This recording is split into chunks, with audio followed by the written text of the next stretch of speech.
The role of this idea is essentially and morally wrong. Now, this decision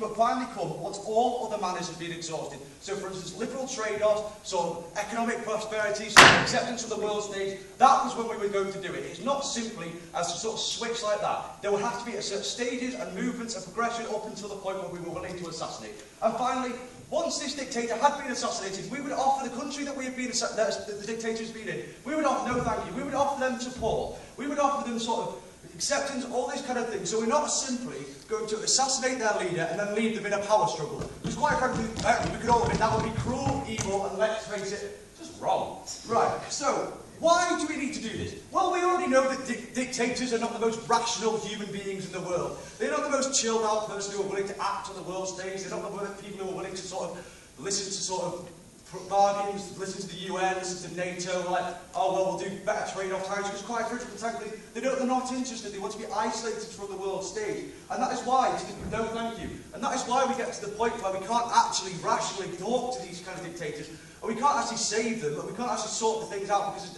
they're not willing to talk.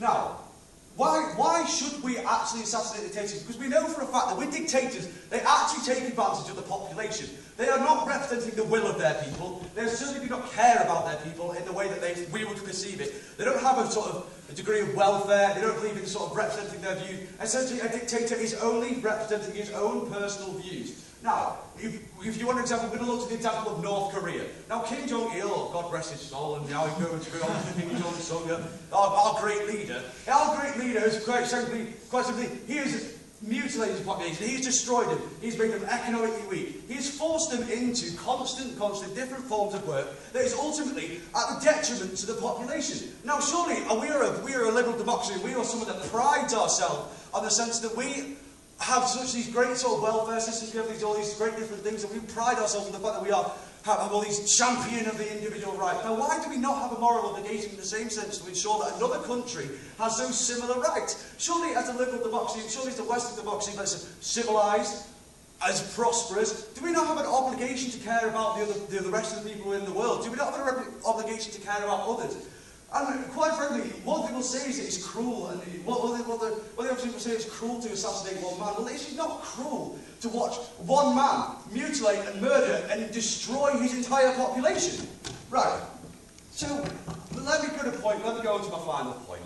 My final point is, which is not a new concept. This has been done. This has been done. We've looked at quite frequently. Look at the recent move, the NATO stuff in Libya. We also look at the assassination of Osama bin Laden, which is probably a lot more prevalent to this, because the assassination of Osama bin Laden was a quick, clean kill, at which point none of his surrounding people were necessarily hurt. There was a few of his, the damage to the population was very, very minimal, but the damage to that evil, tyrannous leader was maximum.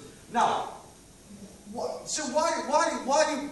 It's not actually a new problem. It's not actually something new. It's actually quite a sensible idea. It's going to restore security. It's going to restore security within that sort of state. And on top of that, it's actually quite an acceptable thing to do, especially in the Western sort of world. And that is what. So I'm going to reiterate my points. Essentially, we already know these dictators are not willing to talk. This is our only option. We have no further options. When we already know to the fact that if we're going to have to get to the stage we're going to assassinate them, then quite frankly, we've exhausted all else. And second of all, they are cruel, horrific people. We know that. They do terrible things to their population at the present time. They do terrible things to their population. They are cruel, they are horrific, and they don't want to act on the world stage. And finally, this is nothing new. And this is why I beg you to propose. Thank you very much.